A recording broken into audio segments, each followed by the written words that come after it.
Conde, eu não sei, né? Pra ser bem franco, eu não sei. Eu acho que os Estados Unidos provavelmente não vai querer se envolver nisso, né? Os Estados Unidos é uma democracia, né? Entre aspas, que tem seus problemas próprios, né? Eles não querem dor de cabeça, então eles não vão se envolver com isso. Qualquer pedido, por exemplo, de deportação vai envolver uma guerra judicial, que o Bolsonaro também vai.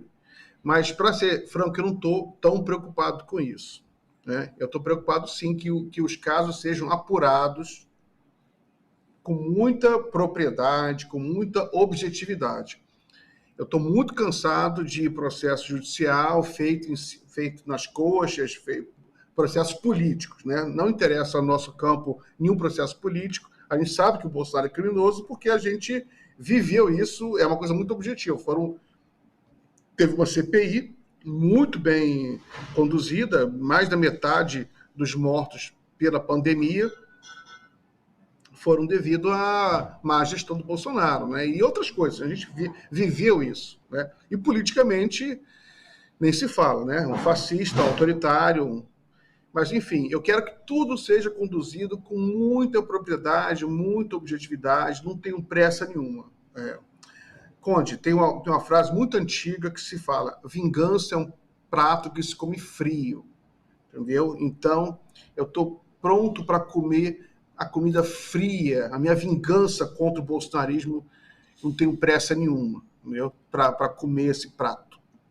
Até porque ele já está pagando por tudo que fez, mesmo sem estar preso. Enfim, está pagando, está perdendo espaço. O próprio Sim, PL eu falo já. como metáfora, desculpa me interromper. Eu falo como metáfora, porque eu não sou favorável à vingança, né? Eu falo como Sim. uma licença poética, né? Agora, Miguel do Rosário. Esse pessoal prenderam 1.418 terroristas extremistas em Brasília, logo depois dos atos ali nas sedes dos três poderes.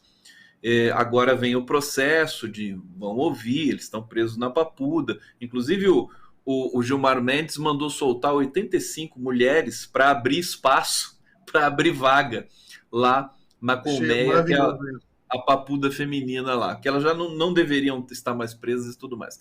Mas pergunta que eu te faço é a seguinte: existe uma contranarrativa falando em direitos humanos dos terroristas, que foram maltratados e não sei o que nunca se viu isso antes, e tem senhoras idosas e não sei o que. E ela, embora não ainda tenha se tornado majoritária, né, ela vai ganhando espaço nas redes. Você não acha que o governo, a comunicação do governo, tem de lidar com isso com mais empenho para impedir que venha uma nova onda aí de contra-informação? Porque mentiras sobre o governo Lula, elas já estão a todo vapor, né? A questão lá, por exemplo, do INSS, né? Do salário reclusão, né? Já tem uma fake news muito forte aí. Fala um pouquinho sobre isso pra gente.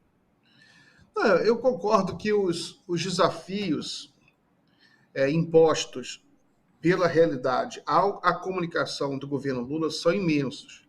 E a pressão também é muito grande, né? Porque agora o que está em jogo é isso.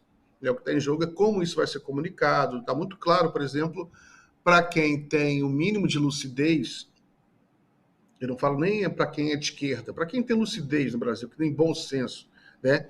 Que foi o ato terrorista horroroso. Né? É evidente, eu não consigo conceber.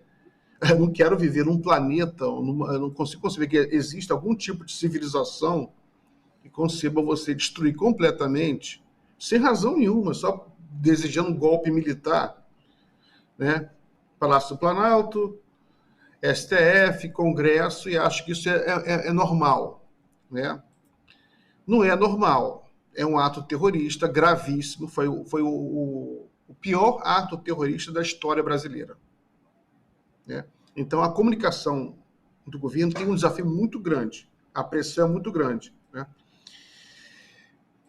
Eu acho que eu sou crítico, não está indo bem, por coisas básicas. Até conversei com a Zenha ontem, lá no Jornal da Fora, e a gente falou, são coisas simples, né? Comunicação não é uma coisa tão você tem que descomplicar. Na realidade, é complicado, é complexo, mas a comunicação em si tem que ser simples. Né? E você tem que, para você, inclusive, desenhar a estratégia, você não pode complicar demais na sua cabeça. Por exemplo, vai falar sobre o terrorista. Mostra um quadro quebrado, mostra a coisa quebrada, mostra a imagem. As palavras, apenas palavras não dizem tanto. Tem que mostrar imagens. Né? Eu até estava brincando com a Zenha, né, que eu lembrei do historiador da Revolução Francesa, o Gilles Michelet, que é um grande historiador da Revolução Francesa, que ele fala sobre o embate entre os jacobinos e os gerondinos da Revolução Francesa. Né? Os dois grandes grupos revolucionários. Os dois eram revolucionários. Os dois eram muito dignos e muito comprometidos com a Revolução. Só quem ganhou a guerra de comunicação foram os jacobinos. Os gerondinos perderam a cabeça, perderam a guerra de comunicação e perderam a cabeça, literalmente. Os gerondinos eram um grupo era um grupo mais intelectualizado, os gerondinos. Quase todos os grandes filósofos, escritores eram gerondinos, não eram jacobinos. Os jacobinos eram um grupo mais radicalizado.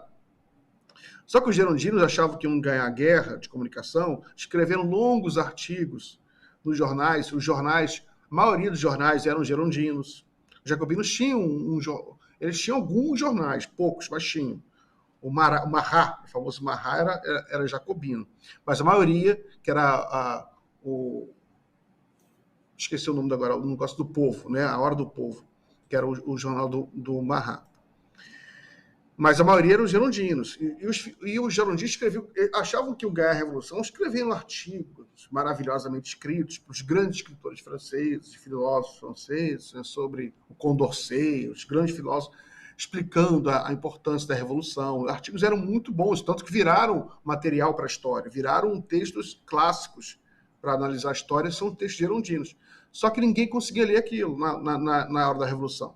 Eles irritavam, né? Causavam mais irritação, e até eu quando eu li isso, fiquei tipo, sempre que eu escrevo um longo texto no meu blog, eu fico, eu não posso virar um gerondino, tem que tomar cuidado. Você lembra disso? Agora, já que você então tocou nesse assunto, é um pouco a síndrome da esquerda. Inclusive o Felipe Neto já entrou nesse debate. O Felipe Neto dizia assim, né, a esquerda tem que entender que o usuário de rede, ele não gosta de textão, não gosta de ficar... É um ser humano, é uma coisa que é o ser humano em geral, não é uma coisa moderna, tão contemporânea assim que a gente acha. Sempre foi assim.